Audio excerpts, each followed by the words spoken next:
I'd like to say a word first of appreciation for the gift of Lori Tisch that made this possible. We have had distinguished leaders and scholars here each year to speak to our community, to inspire us, to challenge us, to call us back to the work that needs to be done in the world. And our speaker today is very much in that vein of someone who has opened, I think, a vision of what needs to be done in a crucial area of our life. Howell Wechsler joined the Center for Disease Control in the Division of Adolescent and School Health in 1995, and he served as the director of that division since 2004. He has a long list of publications, scholarly and practical. He has overseen 4 parts of that division in CDC that are very significant for understanding the well-being of young people. One of them looks at risk behavior, a whole surveillance system for understanding risk behavior. Another looks at the global school health student survey, which is trying to understand changes in school health. He also has worked in the CDC's work in the school health policies and their evolution over time. And finally, looking at school health profiles. So this is a person who has deep knowledge of the health and well-being of young people in this country and how that situation is changing and what we need to do about that. He's provided technical assistance to organizations of all kinds, schools and governments. He has been engaged in producing research and advisement and evaluation studies and a whole range of communication to help inform what we know about health of young people and school health. He has received professional honors. I'm just going to tell you 2 or 3, but there's a whole list of them that goes on. He's received the William A. Howell Award in 2012, which is the highest honor of the American School Health Association. He also has received the Milton Sen Award from the American Academy of Pediatrics in 2006. I actually have a list here. I'm not going to read them all, but it's a highly decorated veteran of this work and widely respected and known in the United States and internationally. Before joining the Center for Disease Control in the 1990s, he worked with a project here in New York, the Washington Heights Inwood Healthy Heart Program, which was affiliated with Teachers College. He did his doctorate here at Teachers College. He also has a master's in public health from the Mailman School of Public Policy, and he did his undergraduate work at Northwestern University. One final note, he entered this field of public health while in the Peace Corps as a volunteer in Zaire many years ago, so he has deep roots in this work. Please join me in welcoming Howell Wechsler.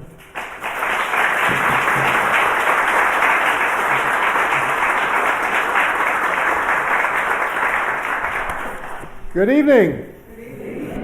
Thank you so much, Provost James, and thanks to President Furman. You have just been incredibly gracious to me on my visits here back to my alma mater. And I want to thank, there are many faculty and staff and students who welcomed me and given me their time and shared insights about their work with me. And it's been terrific. It's been the best postdoc education I've had.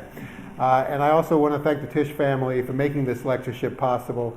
And I want to thank you all for coming here to hear me talk about taking action now to address the missing link in school reform. And that missing link, as most people on this campus should know by now, is health. More precisely, it's addressing the health-related barriers to learning that contribute so much to the education achievement gap and stand in the way of our progress in reducing the education achievement gap. And I say that people on this campus should know that term because that phrase, the missing link in school reform, comes from a 2010 Teachers College report. There it is. Healthier students are better learners. This report from Teachers College has led to an unprecedented amount of attention placed on the need for strong school health programs, not just because they're good for our kids, they're what our kids need, but because they are an essential strategy for improving academic achievement, especially for those students who are struggling in school. This TC publication from the Campaign for Educational Equity, it's just been a gift from heaven for those people like me who work in the intersection between public health and education. It has made a case that is resonating strongly for educational policymakers. And as a TC alum, I'm just incredibly proud that this document came from my alma mater. And I was even prouder in October 2011 when I saw this edition of the Journal of School Health, where every single article, the entire edition of the journal, was devoted to articles adapted from the Healthier Students. They're all written by Professor Charles E. Bash. This was incredible. This got it into the peer-reviewed literature, and it's powerfully spread the message. And not coincidentally, I think it's powerfully spread the prestige of my alma mater. The people I work with, the people who run school health programs in state and city education agencies, they have glommed onto this report. And state after state is inviting Dr. Bash to come and bring this message from Teachers College to the educational policymakers in their state. Well, here's Dr. Bash giving a keynote address at an annual education summit in Colorado, and I can tell you the state superintendent of schools was right there in the front row. This message of healthier students are better learners, it's been delivered right to the top. Here's right after it was delivered to none other than the United States Secretary of Education, Arne Duncan. This message from healthier students are better learners has gone to the White House. Here's Dr. Bash after a meeting that he was invited to speak at the White House. He's standing next to the United States Surgeon General, Dr. Regina Benjamin. Part of the reason this message has resonated so powerfully at this time is because it's coming from the nation's oldest college of education. I have a colleague named Jill Carter who works, she's in charge of all the school health programs for the Boston Public Schools. And she was quoted in a recent article as saying this: It's hard to be an expert in your own district, but if someone from Teachers College is saying it, and it's in the news, well, it must be good, because they're talking about it. Now that's my alma mater, yeah!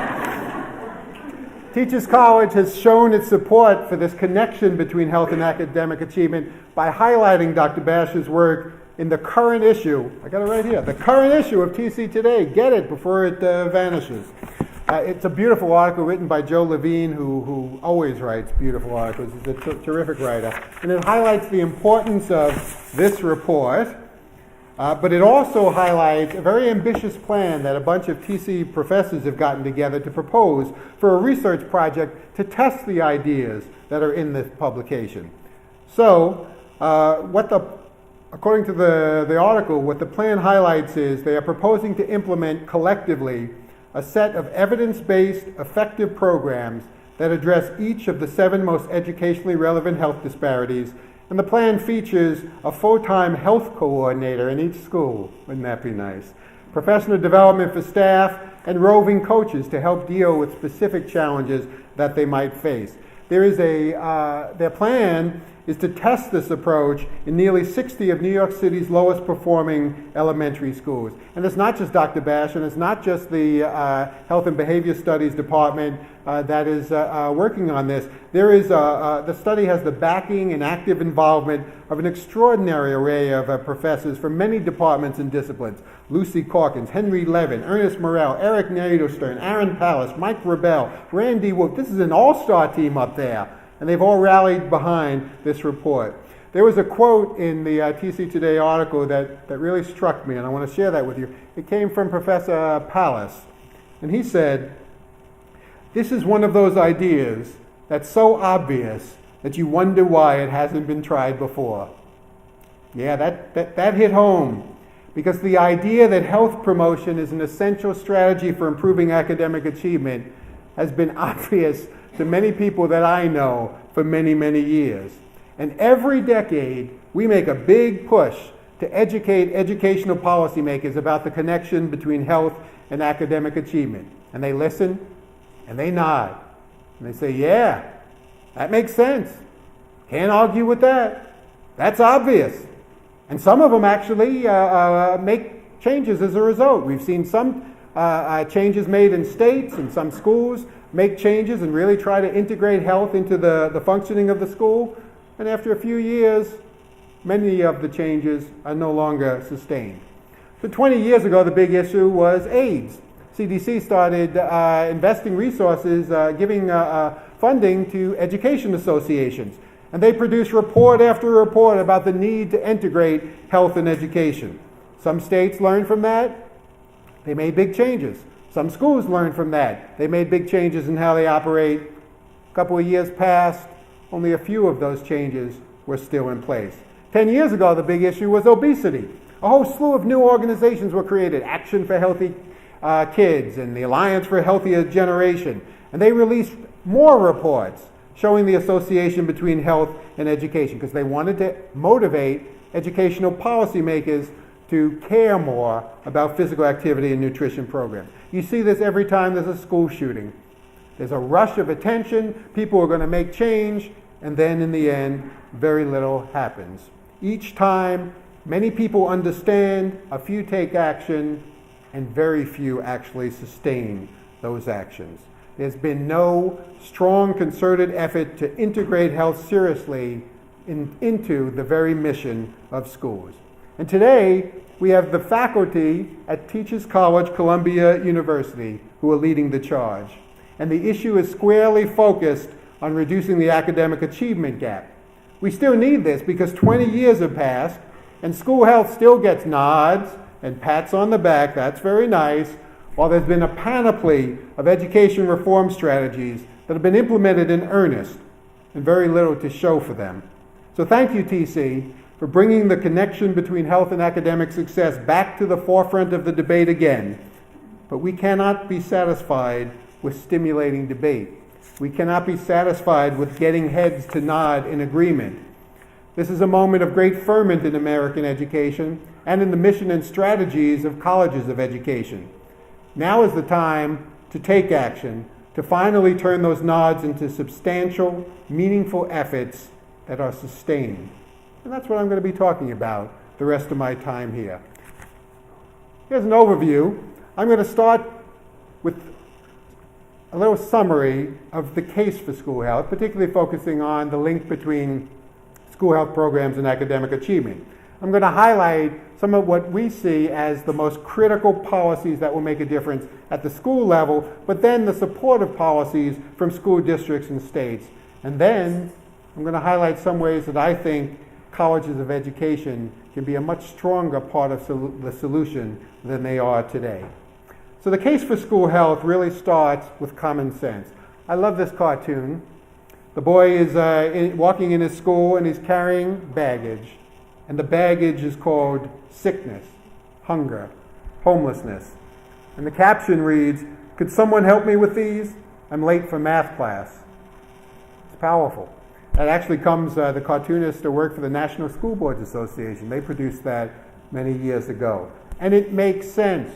If a student has a visual impairment that hasn't been corrected, and he can't see the blackboard to write down the notes, how do we expect that student to learn? If a student has asthma that's not being managed appropriately, and he doesn't get sleep at night as a result, how do we expect that student to retain what he's been taught during the day? If a student is hungry, or drunk, or stoned, or frequently absent because she's got preventable injuries or preventable infections, or is pregnant, or is afraid of being bullied, or even shot, how do we expect that student to perform well academically? I can see it now. Dina's nodding her head. You're already starting to nod your head. Say, yeah, can't argue with that. That makes sense. That's obvious. Some other things that are obvious, and that is that these health problems that affect learning, they are very, very common. Here's some data that's across the entire population of school-age students. 1 in 10 has a serious visual impairment. 1 in 7 has been diagnosed with asthma. 1 in 5 is obese. 3 out of 10 females are pregnant sometime before they reach the age of 20. 1 in 3 high school students has been in a physical fight. 7 out of 10 high school students doesn't get enough physical activity. And those numbers are horrifying.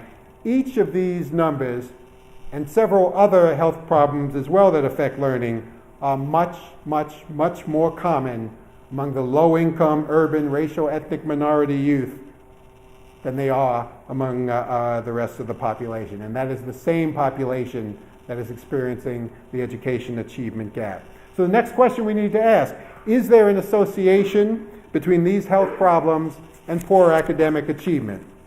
I'm going to show you a slide now that comes from our CDC's Youth Risk Behavior Survey. It's of high school students. We conduct this every 2 years. We ask them about different health-related behaviors they might be engaging in. Things related to violence and safety and sex and substance use, physical activity, nutrition. We also ask them about what grades they're getting in school. This particular slide is going to focus on 2 risk behaviors, having been in a physical fight and using cigarettes. Well, what you're going to see is the percentage of students who get A's who've been in a physical fight, the percentage of students who get B's who've been in a physical fight, and so forth. Let's take a look at that. So 19% of the students who've got A's, typically get A's, have been in a physical fight. 30% of the students who typically get B's have been in a physical fight. 41% of the students who typically get C's have been in a physical fight. And 58% of the students who are failing have been in a physical fight. Beautiful stepwise progression. Let's look at current cigarette use. Ladies and gentlemen, I could spend the entire rest of this lecture showing you slide after slide after slide of health risk behaviors that exhibit the same stepwise correlation with poor academic achievement. It is very, very compelling. Clearly, kids who make poor health choices do poorly in school, and kids who do poorly in school make poor health choices. We can't tease out the causation. We don't know what direction it comes in. This is only a correlation, but it is very suggestive and very powerful. So the next thing we need to do is ask, what happens when we implement policies and practices to improve health behaviors and health outcomes? What effect does that have on academic achievement? Unfortunately, for a long time, we didn't have much data on that, because the National Institutes of Health would fund public health researchers to try to prevent health problems, and they'd go into schools and implement programs, and they would look at whether they had an impact on that health problem, and they never measured academic achievement. We didn't have the data. But in the last decade or so, people have gotten wise, and that data is starting to come in, and we're able to reach some conclusions. So CDC a couple of years ago was able to issue this landmark report. It collected all the research that had been done over the past 25 years, and it looked at the association between school-based physical activity programs, such as including physical education, and what impact they had on academic performance. What we found was that increasing or maintaining time for physical education does not adversely impact academic performance. The converse of that is cutting time for physical education, which has been very commonly practiced across the country over the past 2 decades. Cutting time for physical education, there's no evidence at all that improves academic performance. And in fact, in many of the studies, we saw substantial evidence that school-based physical activity can help improve academic achievement as measured by grades and standardized test scores, and it can have a positive impact on cognitive skills and academic behaviors. And we thought this was a massive undertaking and quite a bit of work. And then Teachers College came along, and they came up with this report. Do you know that they reviewed nearly 600 research articles to come up with this report? The big focus of the report was to identify priorities for schools, because schools can't do everything. They need to prioritize and focus on, if you're going to address health problems, which health problems are you going to get the biggest bang for your buck in terms of improving academic achievement? So they set about looking for those key health problems that schools need to address to improve academic achievement, particularly in low-income urban areas. And they set 4 criteria for making this decision. So first of all, is it a problem that's common? Do many kids experience this problem? Is it a problem that is much more commonly experienced by children in low-income inner-city communities? Is there strong evidence showing that having this health problem will indeed have a very negative effect on the students' educational outcomes? And lastly, do we know what to do about it? Because it's all well and good to say this is a big problem, but if we don't have a solid evidence on what to do, that doesn't help to set that as a priority. So those were the 4 priorities that were set. And using those priorities, These are the 7 key educationally relevant health factors that were identified. Vision problems, asthma, teen pregnancy, aggression and violence, physical inactivity is the problem, breakfast or not having breakfast, and lastly, inattention and hyperactivity. All of these problems, very common. All of these problems, much more likely to be experienced by low-income urban minority youth. All of these, and this was the greatest contribution of this report, they laid out incredibly impressive evidence documenting that when kids have these problems, it has a very, very harmful effect on their academic achievement. And lastly, for each of these areas, they identified solid evidence-based policies and practices that could make a difference. So we know what to do. And the report argued, it might help academic achievement a little bit if we improve vision or if we get asthma under control. But if we were to do all of these things, wow, that would be a home run. That would have a huge impact on academic achievement, although it remains, of course, to be empirically tested. Now at CDC, we have a slightly different list. We come at it from a more public health perspective. So we might take a broader approach on number 3. We recognize teen pregnancy is an incredibly important problem, but we also care about sexually transmitted diseases. It just so happens that teenagers account for about 50% of the sexually transmitted infections in this country. We care greatly about HIV infection. Young people between the ages of 15 and 24 are the only age group in which HIV rates are currently increasing. Every other age group, it's decreasing or holding steady. So we have a broader perspective on that. We have a broader perspective on nutrition. We think schools, breakfast is very important, but we think schools ought to do a lot more to help young people have a balanced nutrition. We think that will help them do better in school. We know that will help them do better in life. Other issues that we encourage schools to deal with include things like alcohol and drug use, tobacco use, safety issues, all incredibly important health problems that probably have an important effect on educational outcomes. They were not included on this list because the reality is middle-class suburban kids are just as likely or more likely to do those things than inner-city minority youth. Now let me make this very, very clear. No one suggests that schools bear the responsibility alone of resolving these problems. That's just crazy. Nobody thinks that's the case.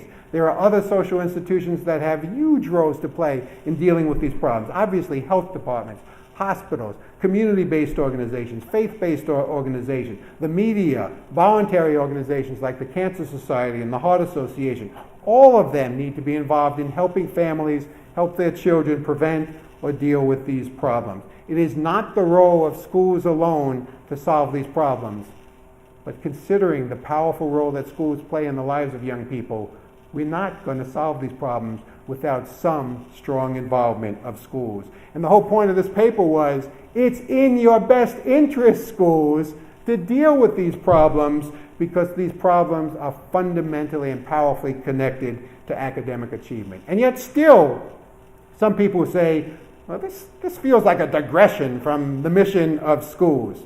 That raises a very profound question, and that question is, what is the purpose of public education? That's a deep philosophical question. It's also a legal question. And I don't know about you, but when I have a legal question about education and school systems, well, who are you going to call? This guy. Mike Rebell is your resident Teachers College expert on everything legal related to education. And so I asked Mike, him, what do the courts say? Because clearly this has had to have come up in court decisions about what's the fundamental purpose of schools. He sent me a long list of legal citations, and they all pretty much said the same thing, so I'll just share a couple with you. Here's a court in New Jersey, and it says the purpose of public education is to equip a child for his role as a citizen and as a competitor in the labor market. Here's a court decision from New York. It's to prepare students to function productively as civic participants, be qualified to vote or serve as a juror, capably and knowledgeably, and the ability to obtain competitive employment. Finally, here's a court to give the whole tri-state region its due. Here's a decision from Connecticut. The purpose of public education is to give students the opportunity to be responsible citizens, able to participate fully in democratic institutions, and be prepared to progress to institutions of higher education or to attain productive employment and otherwise contribute to the state's economy. You see that over and over again. One of the fundamental purposes of schools is to prepare young people to be productive, to be able to compete in the labor market, and to contribute to the national economy. So if the purpose of education is so closely tied to employment and contributions to the economy, doesn't it make sense to ask the drivers of the economy, the major employers of our society, what they need from schools? And in fact, it's been done. This is a survey that was done by the Business Roundtable. They asked their colleagues in the business world, they did a survey of more than 400 of the largest corporate employers. And they started by asking them, what's the single most important factor that will have the largest impact on the workforce over the next 5 years? You know what it was? Rising healthcare costs. That is the thing that is obsessing our largest employers. Then they asked them about the questions about the education system. They said, we know that we need schools to teach basic literacy and basic numeracy, but beyond that, what are the most important emerging content areas, besides basic math and language arts, the most important areas for future graduates entering the United States workforce to have? It was a clear-cut winner. By far, the single most important area for schools to focus on, health and wellness. More than 3/4 of the employers rated it as the most critical area for schools to focus on. Of course they're obsessed with healthcare costs. They know that healthcare costs are killing them, and they are sapping our economic viability in a world where international competition is ferocious. You want some data? Injuries experienced by young people each year wind up costing $92.7 billion to our economy. Sexually transmitted diseases among adolescents, $6.5 billion. Teen childbearing, $10.9 billion. These are real good economists who figured this out. Asthma costs for the whole population, most of it is from kids, $56 billion, and then you got the big kahuna of them all, the one that's menacing us and really threatening our economic viability, the medical costs for obesity every single year. And of course, we know much of obesity stems from experiences and skills and knowledge gained or not gained in childhood. $147 billion every year. Our employers, our major corporate employers know being in good health and learning how to preserve their health is absolutely fundamental to being competitive in the labor market, to being a contributor to the economy. And so a lot of major corporate employers care greatly about education reform. One of the most active groups is called the Partnership for 21st Century Skills. And their message to school, and you can see, pretty impressive group of corporations there, cutting-edge corporations. And what they are trying to get across is that you have to get beyond the basics, because we cannot compete in the economy unless young kids are coming out of school well-versed and strong in what they call 21st century skills. So what might that be, 21st century skills? Well, obviously it starts with the core academic subjects, math, language arts, science, and so forth. But then it has to go much beyond that. They talk about 21st century content, global awareness, economic literacy, civic literacy, health and wellness. Right there. It is fundamental to their vision of what schools ought to be providing. And then they have more skills, learning and thinking skills, communication technology literacy, and in the middle, life skills. And I see some health education people in the audience.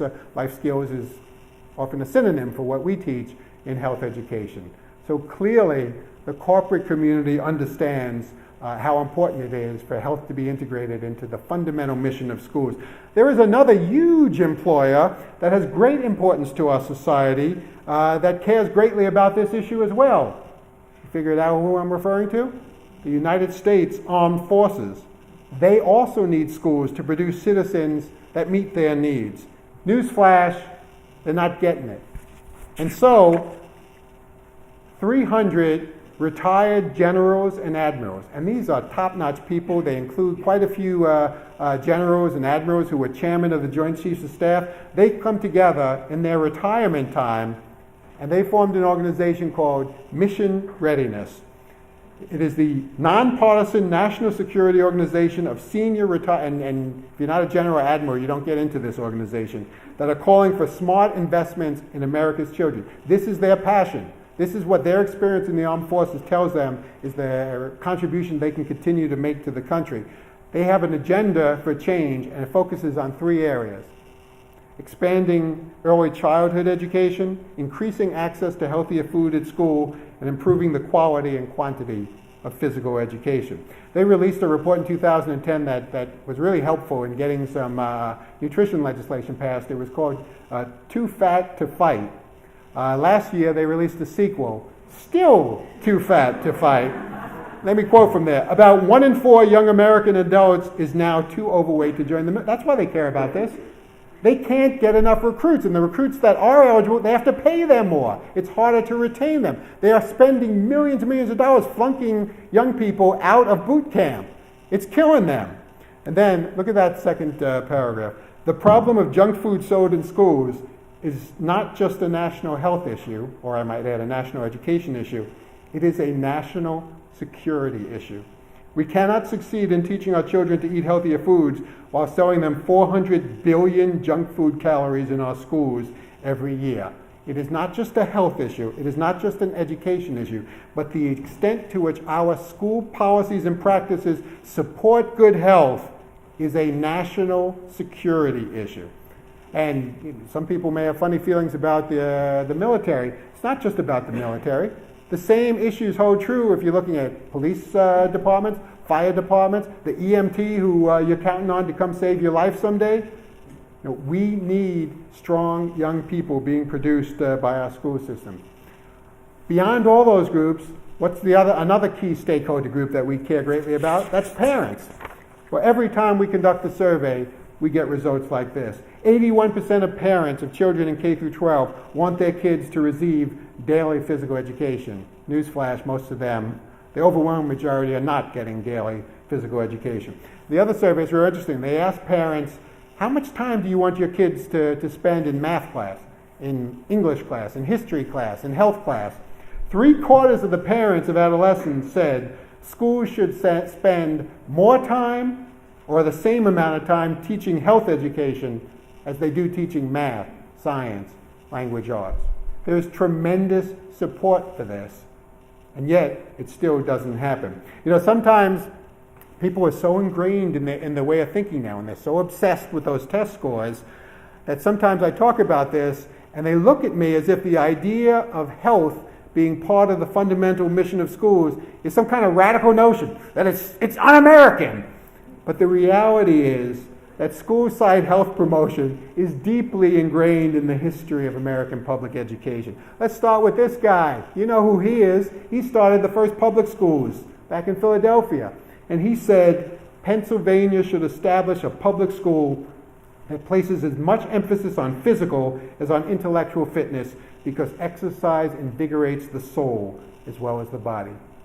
Now, you may not recognize this next guy, but I assure you, you've taken classes or taught classes in a hall that was named for him. This, ladies and gentlemen, is none other than Horace Mann. Horace Mann was a great educator and advocate for education in the 19th century. He's affectionately known as the father of American public education. Nobody in the history of this country did more to make it possible for there to be public education for all young people. And this was his philosophy. In the great work of education, our physical condition, if not the first step in point of importance, is the first in order of time.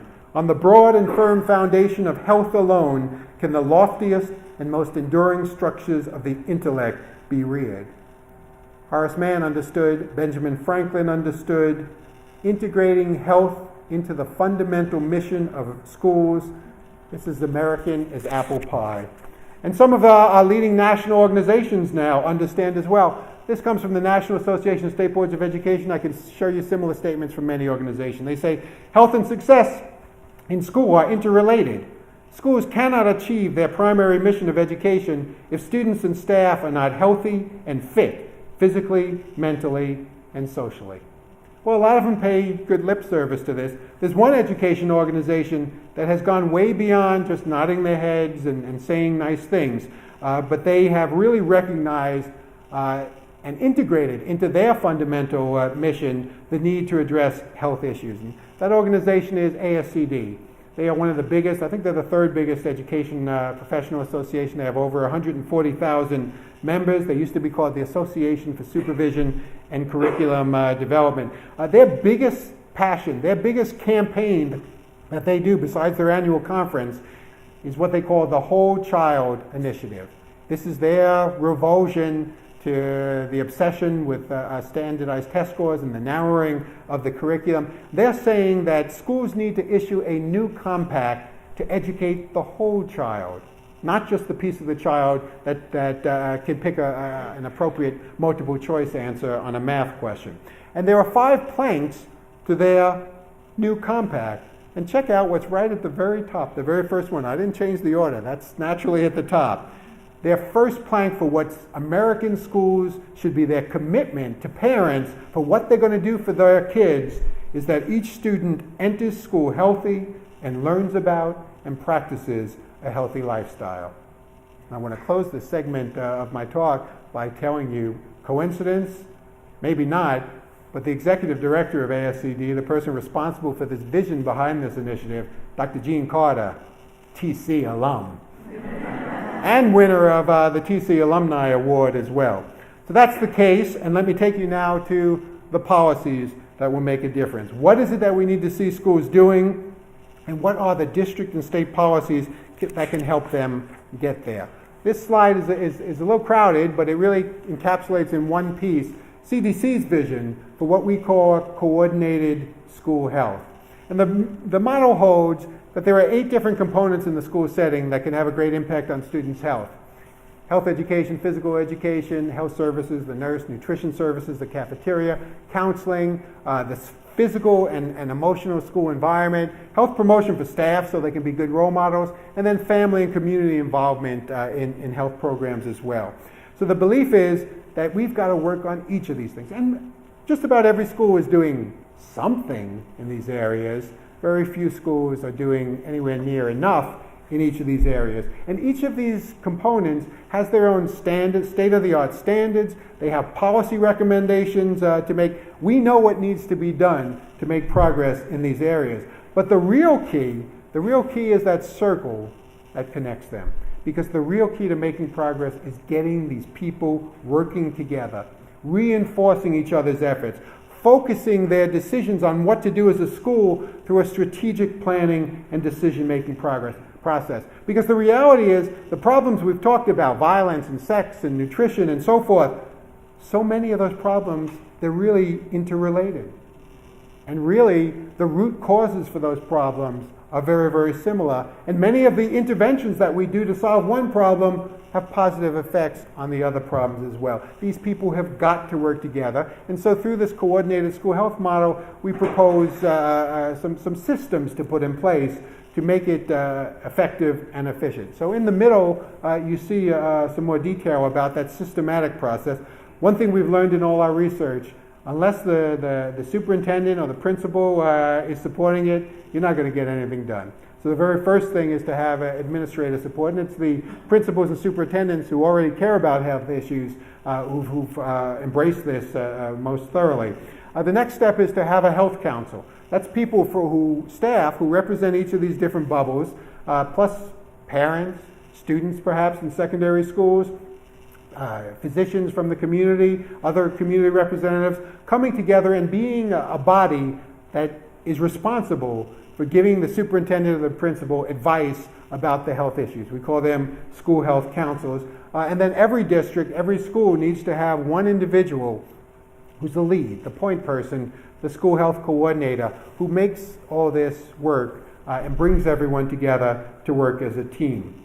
They need to do rigorous science-based assessment and planning processes so that they look at what their resources are, what their particular challenges in their community are, what the state of the art for addressing those problems are. So that's the assessment and planning part. And then they need to implement, as the Teachers College document suggested, multiple, coordinated, evidence-based strategies to address the risk factors, whether it be vision or violence or asthma or sexual health or whatever is most relevant for that community, and also to increase the protective factors, things like having a positive school climate, increasing the students' feeling of connectedness to the school, the sense that they belong to a community where people care about them, and increasing family engagement in the life of the student and in the activities in the school.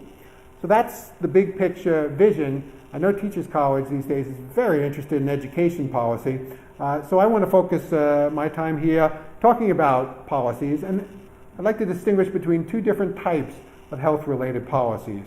They're both needed, but I want to spend more time on the second one. The first type of policy deals with very specific problems.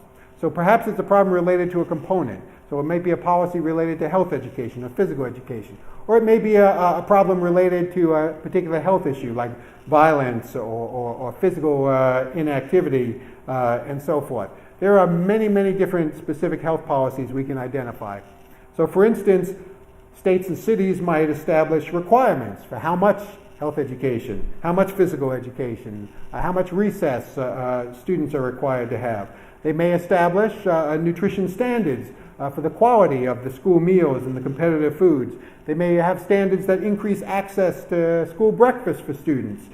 They may have policies mandating having a full-time nurse in every school, or requiring school health services to have an action plan for every student with asthma and give students with asthma access to inhalers. They may require screening and follow-up, powerful follow-up for vision and hearing problems. These are very specific problems. We can go through the list, and each field that deals with specific health problems or specific components can identify these policies.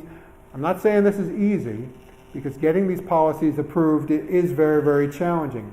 But often, the fundamental challenge we face is not these kinds of specific problems, but the fundamental challenge we face is a lack of support from schools to tackle health challenges at all.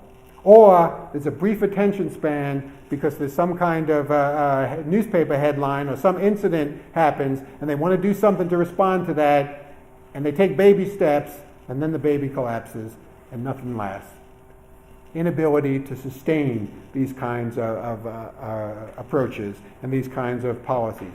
So to ensure that health-related policies are sustained, that there's a coordinated approach, that there's a strategic approach, we need to integrate health promotion into the essential operations of schools.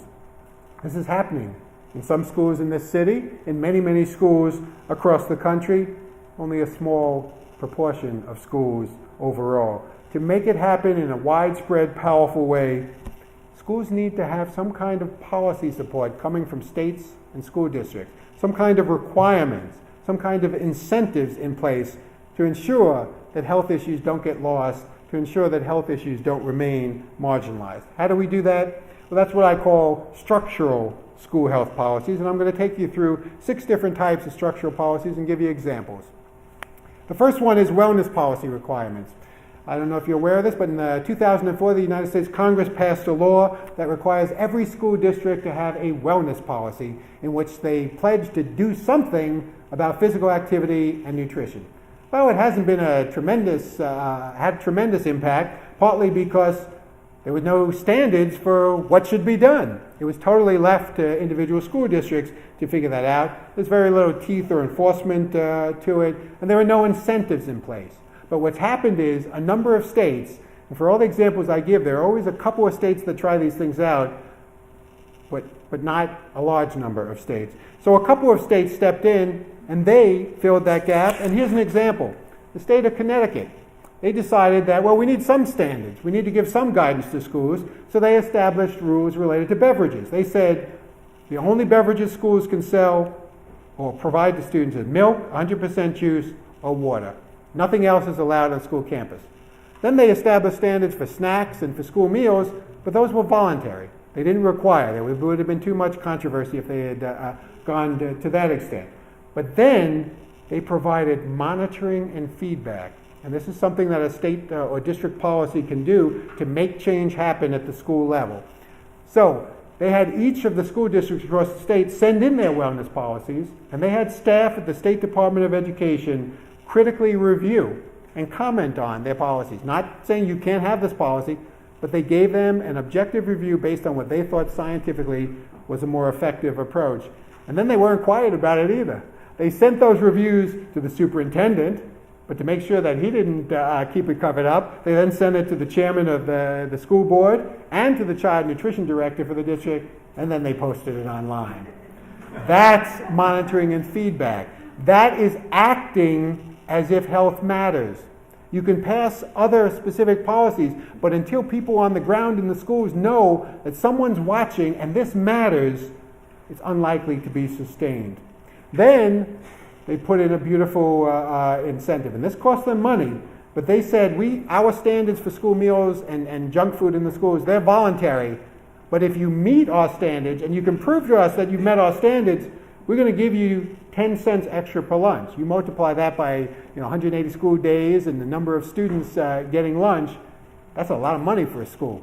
Okay, that is a powerful incentive. And it's because of policies like these that 2 years ago, when we did a ranking of the states in terms of which states did the best job of getting junk food out of their schools, Connecticut ranked number 1 at the very, very top of the list.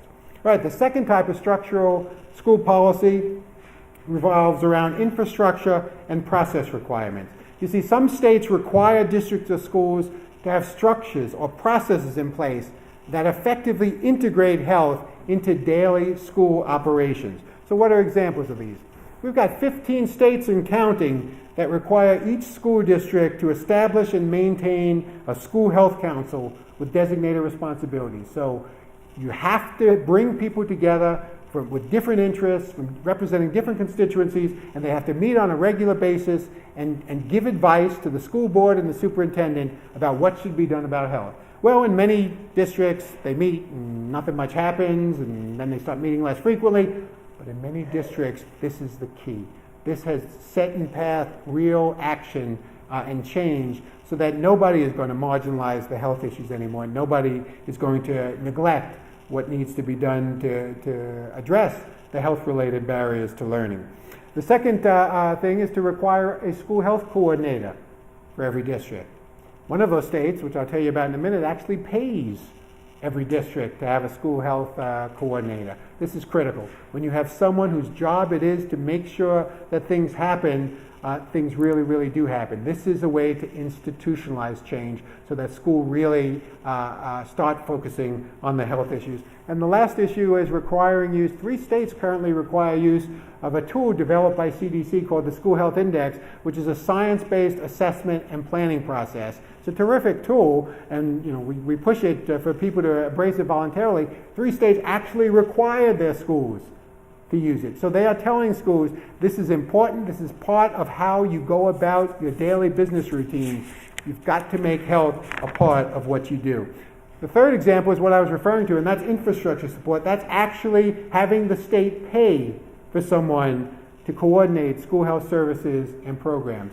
And boy, you're going to be surprised when I tell you what state has done that, because you probably would not expect it to be a small, very conservative, rather poor southern state. But it is, in fact, the volunteer state of Tennessee that is way ahead of everyone else in the entire country in terms of setting up a school health infrastructure.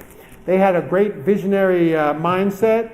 They nodded and said that makes sense, but someone kept on pushing them and pushing them and pushing them until the state legislature in 2000 appropriated $1 million so that they'd have a 5-year pilot program to implement this vision of coordinated school health in 10 school districts.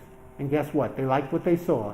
They got very positive results from it. So in 2006, they upped the ante and they increased it to $15 million, which in Tennessee terms is a lot of money. $15 million a year to support a school health coordinator in every school district across the state. And I can tell you, since the recession hit, every year the politicians say, well, there's no way we can keep on giving this $15 million. But you know what? People in the community see the difference. They believe in this now. And every single year they try to cut it, and they have never, ever been able to succeed. They're still getting this $15 million a year. And they're getting a lot of the money back because the school health coordinators don't sit on their salaries. They go out and raise money to implement programs. This is probably a lot higher now, but when I talked to them a month ago, $72 million they've secured just in a couple of years. What they've seen as a result so far are promising trends in high school graduation rates and reducing dropout rates.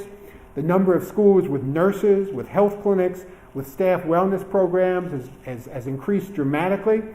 They've seen positive improvements in physical activity data for kids. School vending practices. Tennessee used to be junk food capital of the nation. They used to be right near the top of the list in terms of the most schools that allowed kids to get any kind of junk food that they wanted. After they implemented this program, 2 years later, they got into the top 5 for the best record of getting the junk food out of schools. And it's because they had this infrastructure, because they had these systems in place, these people in place. And then obesity rates, Tennessee is one of the first states to start seeing a downward trend in obesity. And no doubt this has contributed to that. They're so excited because every year, the South tends to have a lot more obesity than the rest of the country. So every year Tennessee was in the top 10. And last year when the rankings came out, they fell down to number 14. And they were really, really excited to get out of the top 10 most obese states. So a lot of exciting developments there. And most importantly, the people in the community see what the district school health coordinator is doing and then say, yeah, that's good for our kids. That's helping improve the education and the health outcomes for our kids. Well, another structural approach to take is recognition programs. And quite a few states are doing this. That is to establish standards of excellence. Say, this is what we want to see schools doing to make a difference for health, and then to give some kind of honor to schools that can prove that they've met those standards. The honor might be a plaque, it might be a banner, it might be a small cash award of $500 or $1,000. Or it may be getting an invite to a big celebration where you can have an impressive photo op. And you scratch your head and you think, people aren't going to go crazy. It works.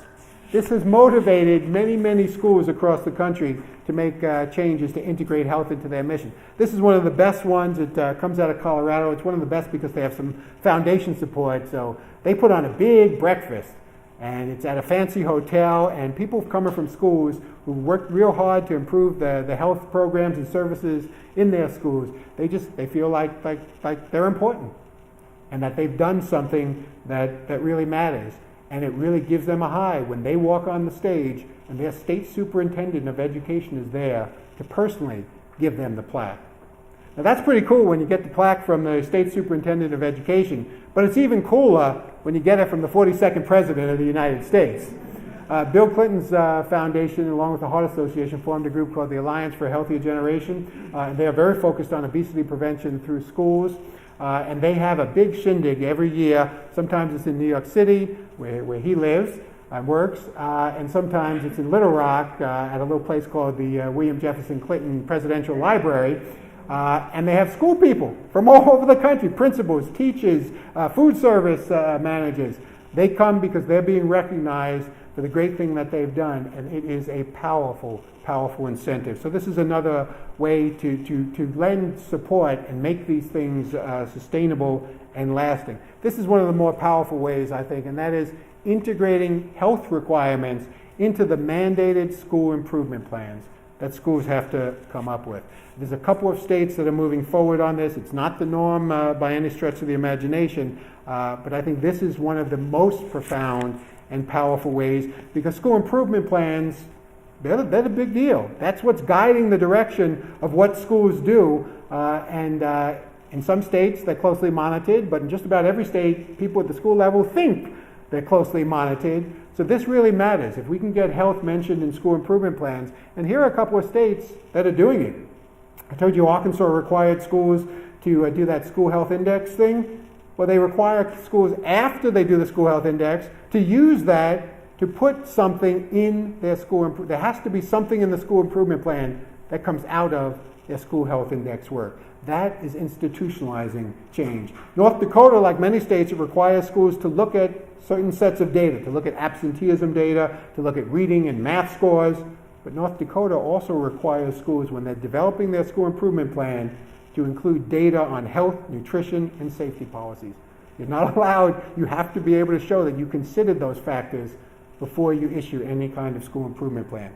Rhode Island's one of the states that is required to have a health council or a health committee at the district level. they are required every year to come up with some kind of recommendation that then gets put into the district strategic plan. And Ohio is on the lookout. Any schools that are on academic watch or on emergency status due to their academic achievement results, they market to them a Healthy School Leadership Institute so that they can teach them how to include health measures into their school improvement plans. This is structural. This is institutionalized. This can really make a lasting change for whatever health issues come to bear on students' academic achievement. And finally, another big payoff is incorporating health measures into school metrics. The metrics by which schools are judged, compared to other schools, held accountable. Getting health measures as part of the accountability systems of schools is absolutely critical. And there's a couple of examples of that happening. This was in Chicago. They have a lot of states and cities have school report cards. I know New York City has one. They call it a progress report. It's the annual grade of how well the school is doing. It's on the internet. You can download all these things. There are 4 components to their school metrics in Chicago. The first 2 result from standardized test scores, student growth, student performance. The third one is very positive as well. It looks at school culture and climate based on surveys of teachers and students. But check out the last one, Healthy Schools Certification. There is a program out of the U.S. Department of Agriculture called Healthier U.S. Schools that Mrs. Obama has been pushing as part of her Let's Move initiative. It's a little narrowly focused. It focuses just on physical activity and nutrition issues, but they put you through a process to assess whether you're meeting their standards or not. And you can see this school, they got the red sign. They were not certified as a healthier U.S. school. And so that motivates them. There's a handful of schools in Chicago that got a green sign and that were certified as a healthy school. And it's all the buzz in Chicago now. They just put this on this year, and that's something that's really motivating action in the Chicago schools. And just to show you that this isn't some wacky public health idea, I found this in my files. It's called Incorporating Health-Related Indicators in Education Accountability Systems. And what's interesting here is, who did it? That's the chiefs. That's CCSSO, the Council of Chief State School Officers, the Professional Association of State Superintendents of Education. That's the same people who brought us the Common Core standards. Okay, this was 15 years old, but they certainly saw that it was practical, it was realistic. There were ways that you could integrate health measures into education accountability systems, and this is a great place to start because we need to go there. So this is a list of structural policy changes. We get all caught up in our specific issues like nutrition or violence or bullying or whatever. They often don't last. They often don't have the impact unless we have these kinds of structural policies underpinning them that gets health into the agenda of school systems. So now is the part of the presentation where I talk to you about an issue that must be near and dear to most of you in this room, and that is how colleges of education can be part of the solution. And let me tell you the plain truth, and I challenge anyone to disagree with this. I would posit that colleges of education, the 1,200 or so across the country, have not done a strong job integrating health knowledge and health promotion strategies into teacher and administrator training programs. For the most part, most colleges of education have not done strong work on conducting research or promoting policies that could have propelled this issue to the forefront of the discussion on how to increase academic achievement. Well, this is a great time to change that record, especially because policy leaders at the highest levels are more aware now than ever before of the connection between health and academic achievement. There's a report that came out last month. It's called Health in Mind, Improving Education Through Wellness. You can see the purpose of it was really to provide recommendations to the United States Secretaries of Education and the Secretaries of Health and Human Services for policy changes to boost academic success through health promotion. It was produced by 2 organizations, the Campaign for Healthy Schools, wonderful group out of Chicago, and a Washington-based group called Trust for America's Health. It says that 87 organizations endorsed this. Many of them are health organizations. But look at those organizations. If you don't know the acronyms, let me spell them out for you. The American Association of School Administrators, the American Federation of Teachers, the National Association of Secondary School Principals, the National Association of State Boards of Education, the National PTA, the National Education Association. The two big labor unions for teachers were there. This is something that is now being more and more recognized by the education establishment. And when I say that these recommendations were brought to the attention of the top leaders in these departments, I mean it, because those guys were there. You recognize again, second guy from the right is Arnie Duncan, the Secretary of Education. The lady on the left is my boss, the Honorable Kathleen Sebelius, who is the Secretary of Health and Human Services. They were at the meeting in the National Press Club where this was released. They heard this. They've gotten the message loud and clear. They nodded their head. They're ready. They're not taking action yet, but they nodded their head. They are ready. And not only that, but the president of the AFT and the president of the NEA, the two big teacher unions, they were there as well. And they said very positive words in supporting it. So I want to share with you some of the recommendations. And I know you'll be most interested in the recommendations to the United States Department of Education. They suggest that the United States Department of Education include health as a competitive priority in grant programs, such as the Teacher Quality Program, Investing in Innovation Fund, Parent Information Resource Centers. They suggested that they integrate health and wellness into educational data systems, school accountability programs, such as the School Improvement Grants, and recognition programs, such as Blue Ribbon Schools. That's powerful. If these get implemented, we would see real change in what's happening in schools, and colleges of education would need to respond as well. But now let me get to the parts of the report that were most relevant for colleges of education. They suggested that the U.S. Department of Education develop and disseminate best practices for states on professional development standards relating to health. Now, the United States Department of Education may do that, or they may not do that. But I want to know, what's to stop colleges of education from stepping forward and developing best practices on professional development standards relating to health? What's to stop the nation's oldest college of education from convening other colleges of education to get this done? And now they're really hitting home when they say, develop and disseminate best practices for colleges and universities to support teachers and school leaders' ability to address student health needs. Again, U.S. Department of Education may do that, they may not do that. What's to stop our colleges of education from doing that?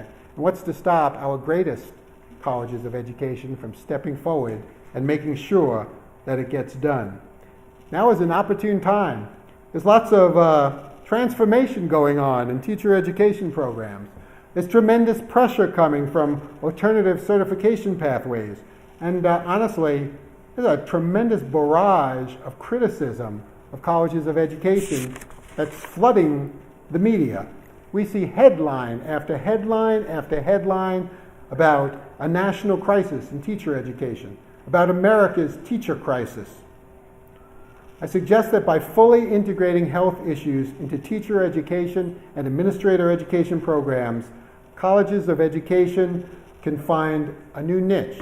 They can find a new mandate to reduce the achievement gap through what is becoming an increasingly obvious and necessary strategy. So how do we do that? I have about 6 suggestions for how that might be done. What can colleges of education do? Well, first they need to make sure that they've got their act together in terms of the health-related fields. They must provide state-of-the-art pre-service preparation for school professionals in health-related fields. They need to develop the leadership that is appropriate for the health-related fields that's going to be leading this mission. So colleges of education need to ask themselves, are the health-related departments in the colleges emphasizing the link between health and academic achievement? Are they focusing on teaching strategies that contribute to reducing the educational achievement gap? Are they giving students the capacity to use the latest data and research findings so that they can have graduates who can coordinate and lead school health programs, who can make the case for school health, and who can implement programs and services that can most effectively address the health barriers to learning? The second item, build the evidence base Are our colleges of education sufficiently working on strengthening the evidence base on the connection between health and academic success? And are they working on developing and testing new interventions to have an impact on academic achievement through health programs? The third area is very dear to my heart, as someone with an MPH from Uptown and EDD from here, and that is integrate efforts with schools and public health. Columbia is far from the only institution that has both. And I know when I was a student, there was nobody telling me. When I was a student up there, nobody told me what was down here. When I was a student down here, nobody was telling me what was up there. I hope that's changed. I hope that students are really getting exposed to expertise, the tremendous expertise on both campuses. I hope that researchers in schools of public health and related colleges of education are working together. They're collaborating to measure the impact of school health programs on both educational and health outcomes. And I hope that they're developing interventions and policy recommendations that are truly focused on the whole child and not just the narrow discipline in which they are engaged. The next item is develop and test health indicators as metrics for school success. We all sit around and we complain about the standardized tests, but we know that accountability is not going to disappear. We have to propose alternatives, and colleges of education have the expertise to develop and test health measures as indicators of success for schools, because health indicators have to be part of the mix. Next item is what we talked about, developing and disseminating best practice protocols for health-related specialists, for teachers, administrators, staff. Obviously, colleges of education can do this as well. And then there's a big one. Strengthen the preparation of teachers and administrators for addressing health-related barriers to learning. Now, we've talked about how schools need to integrate health into the fundamental mission that they focus on. Colleges of education need to do that too. We need the experts in the health fields to work with the teacher education experts to codify what today's teachers and administrators need to know and be able to do to address the health-related barriers and facilitators to learning.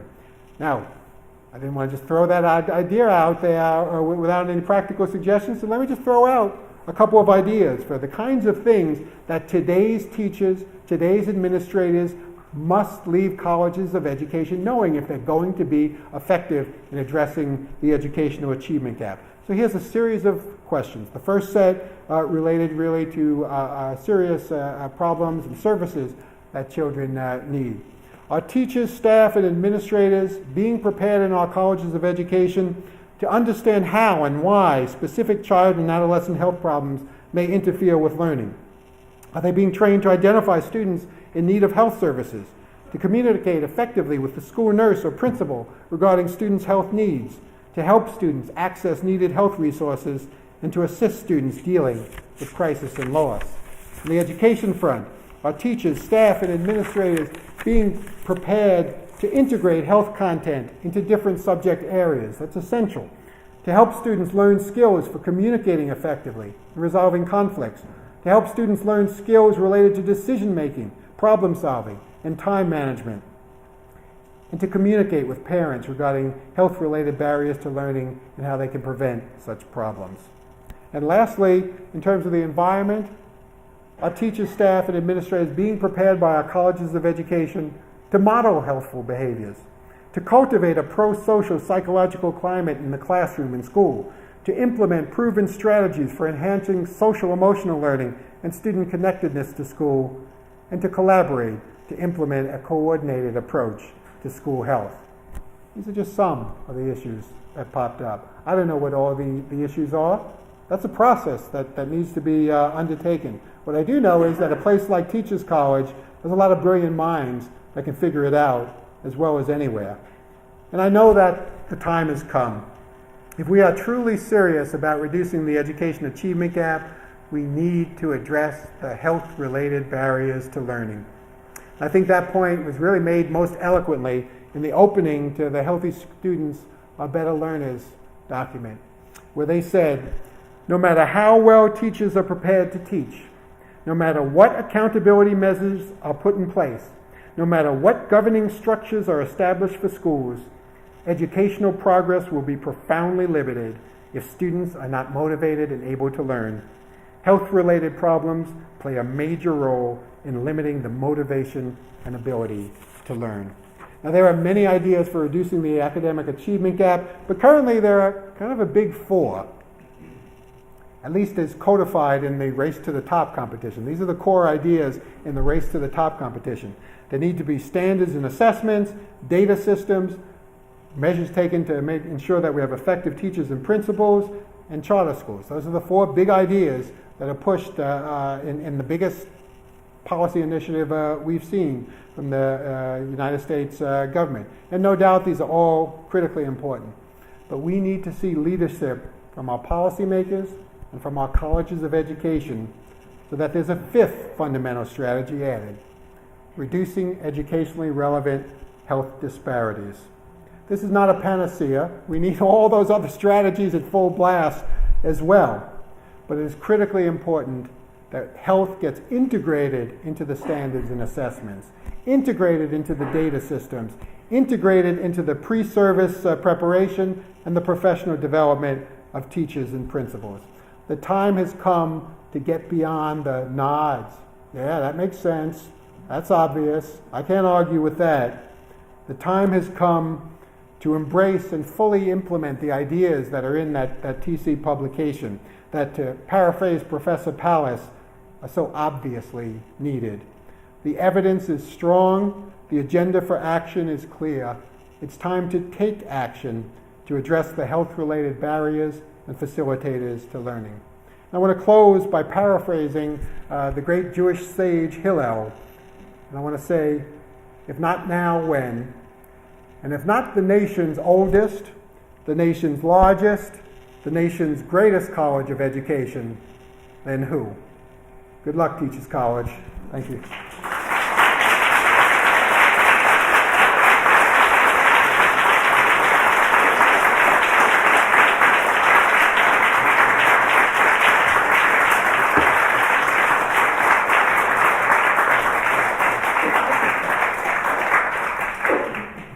Questions? Yes? I'm Getmeyer, and for those of you who can't see me, I'm not Getmeyer, this is a former. And this was the first myself. New York State is certainly the only one that has a mandate for physical education. The DOE has a mandate for physical education. There's no carrot and no stick for the principals to push it. Could colleges of education actually help parents push from another angle to get the principals the support they need, the space, the money, and everything else they need to use it? And how could colleges of education support that? Yes. Can you hear me? Is this working? Yes. I'll go back. Yes. The question was, there are all sorts of mandates already in New York State for physical education, and yet it's not happening.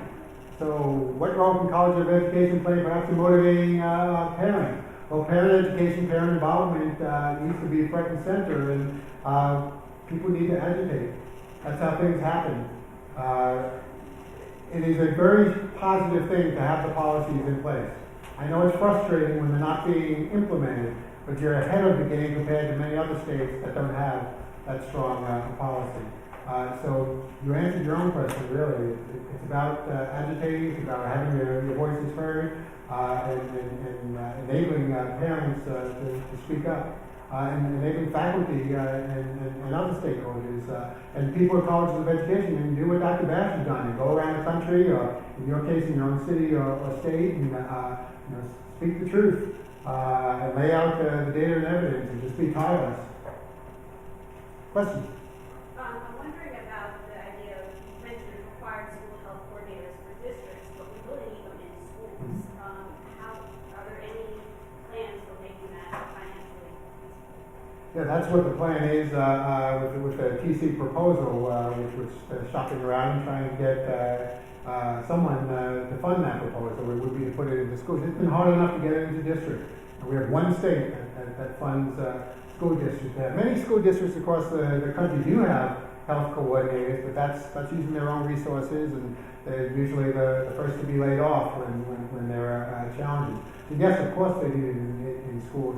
What happens is when you have a strong school health program at the State Department of Education, they figure out who are the go-to people in districts. And when you have a strong school health program at the district level, they figure out. There may not be an identified coordinator, but they figure out. Is it the most effective thing to do? No. You're absolutely right. To have that coordinator at the school level would be the most effective thing to do. We've got to make do with what we can. Yes, ma'am.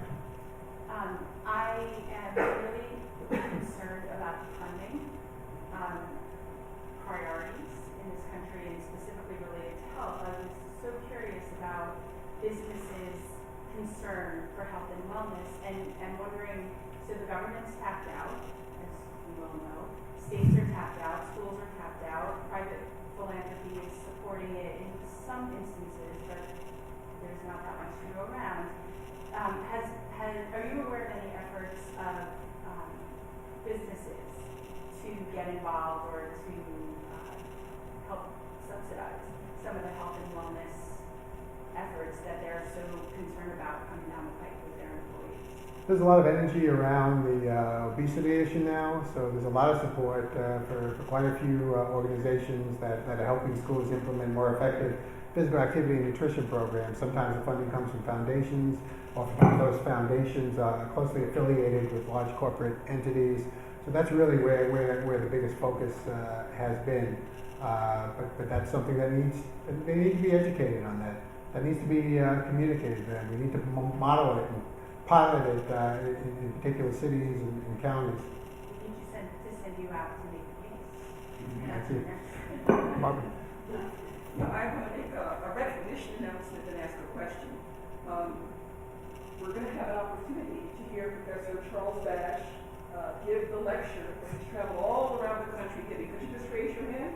I'm the coordinator of the Perkins Health Education. I'm very proud that we're going to be able to hear him speak here on Friday, March 15th, and we're also going to honor him for the work that you have so fabulously laid out that he's contributed to the nation. My question is this. You mentioned in one of your slides the importance of there being multifaceted, coordinated, comprehensive, evidence-based strategies.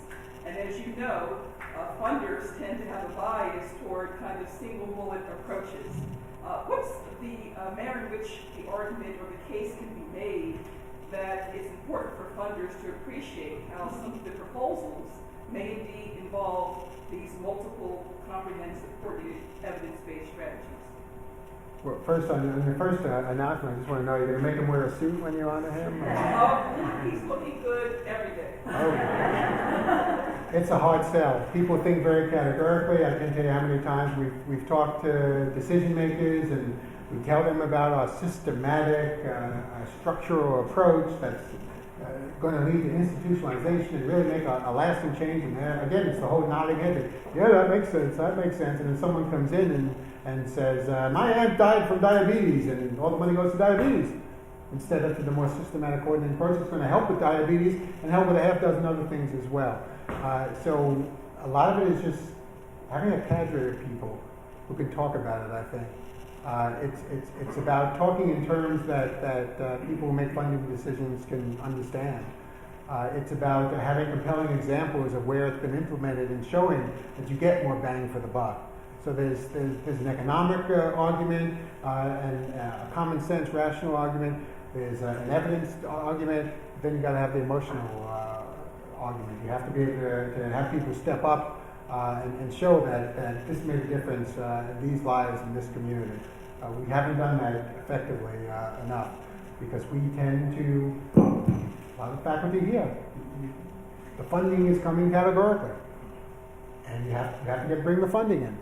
So you tend to get co-opted by the system, and the systematic approach that you know is needed, you don't have time anymore to be really pushing that. So it's sort of a chicken and egg thing where how can you do that if there's no funding for that, but you need something in order to make funding start happening in that direction. So it is a deep, deep challenge. I haven't figured it out yet, but I think the more people that we get conversant with the systematic approach that are able to talk about it powerfully, the better off we'll be. You had a question. What role do you think the definition of health plays sort of in the acceptance, adoption, and action health programs? And then you're seeing all the nods, and we're not doing anything about it. The students here, I tend to think, and a couple of things, but I tend to think that we will all need more a universal definition of health, or more global definition of health that's a little bit more comprehensive than the World Health Organization. We all probably be able to enable a little bit more healthy, and we all working towards a common goal. So I guess my question again is how do you think the definition of health plays a role in any case of the adoption movement? Yeah, I'm not sure whether, adopting something like the WHO definition of health, I don't know how much that will move us along. We need to figure out some way to talk to policymakers better. We've been trying it for 20 years now. Teachers College is really focusing front and center on the academic achievement gap. Obviously, there's so many pressures on educators now, so hopefully we have to throw the spaghetti up on the wall and see what sticks. We have to try a lot of different approaches. Somehow our current terminology, and there are people who get upset because I talk about health and they want to talk about learning supports.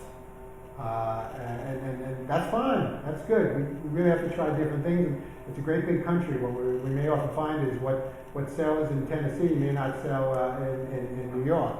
There are a lot of places where we go and we talk about coordinated school health, and they start yawning and they start looking at their watch. And in Tennessee, you mentioned coordinated school health, you're a rock star because they bought into it. Somehow it worked out for them there. We got to be flexible. We know what we're pushing for. Our definition of health is very broad. It includes things like school climate, school connectedness, social emotional learning. Other people may not view that as being health. If the health label doesn't work, we can call it something else. But we've got to get these things in there to help support the needs of our children so they can learn. Doesn't that sort of make it like a flimsy science in a way, which they always can call it anything? No, I think we know what the constructs are. It's the labeling, the marketing. We do, but then for when we're trying to implement it and motivate people to adopt those constructs, I think we have to learn from who our audience is and figure out what kind of terminology and wording. As long as the contracts stay. Just as I said in my example, there are places where they don't want us to talk about coordinated school health anymore, and in Tennessee it's all the rage. So it's the labeling, the marketing, that can vary based on locale, as long as the fundamental services and programs and policies that have to be in place are there. Yeah, Thank you. I have an anecdote and question.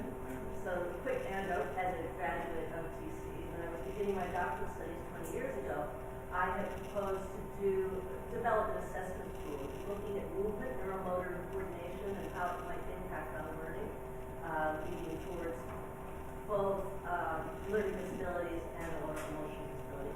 I was told, whoa, too much, when are teachers going to get to really be able to do this kind of thing? So luckily I was set on a wonderful path of doing work in best practices and looking at violence prevention and who was doing really good work around the use of physical activity and empathetic engagement and helping youth take on peace building. So that was great. However, that early question stayed with me, and as a movement therapist and a movement her and a dance educator, I continue to pursue this assessment process, and luckily with charter schools, I've been able to pursue ways to screen 4 to 6 kids at a time, looking at predictors for getting an IEP. Many kids need IEPs to go and get them, so those kids need services, and some of these additional kids are getting a little bit of feedback. My question to you is, are there methods out there or success stories for getting more screening time? Yeah, I'm not fully on top of that. So Probably the visual, for instance, that comes up, because in our work we're looking at perceptual motor as well. How's it going? The school's really looking at kids' eyes. I don't think it's been a big priority. I don't think there's much that's been done there.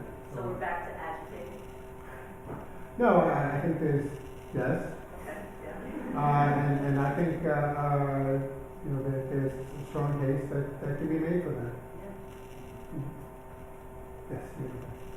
I want to bring up something that I don't know if anybody knows about. This is kind of one of my alma maters, the college that basically give me basics that I'm here. Brooklyn College, City University,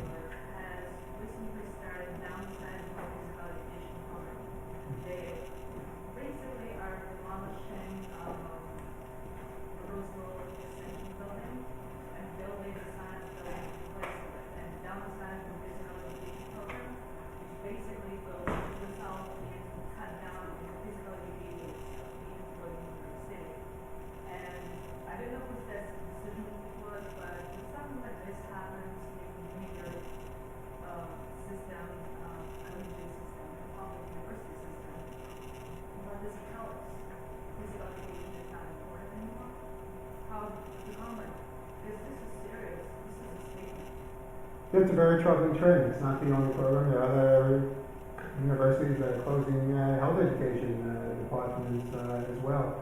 It's a very troubling trend. It's all about educating. It's all about speaking up and getting the message out there. It's a trend that's been going in that direction, and we have to fight it hard. That's very concerning. Last question? Dr. Santelli. Thank you. Whether folks in CDC who still have to think about school health, so that's the compliment. The question is, how do we use some of the evidence from the global sphere to make this plan? I've been working in Uganda, and the government there decided a lot of people didn't get to go to school. Universal primary education about 15 years ago, universal secondary education about 5 years ago. So in the HIV work I'm doing, we're seeing these huge decreases, both risk behavior and even in HIV incidence, as a result of that educational opportunities. And there's a good literature there that shows educated mothers and helping the children, educated mothers that are helping themselves, or let's learn to value childcare and whatever. So, how do we use some of that data?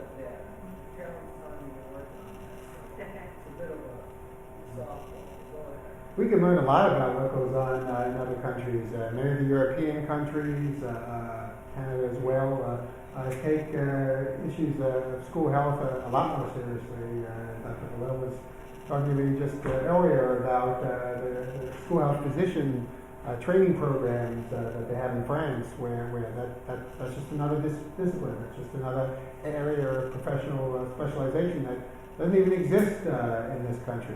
So there are tremendous things that can be learned from other countries. And, I was a Peace Corps volunteer. There's a lot that I learned in my service in Africa that could be applied here. People are often more creative in other countries than we, with our overweening bureaucracies, tend to be here. So we need to look to the international sphere to learn new ways of tackling our challenges. Dr. James, I think it's back to you.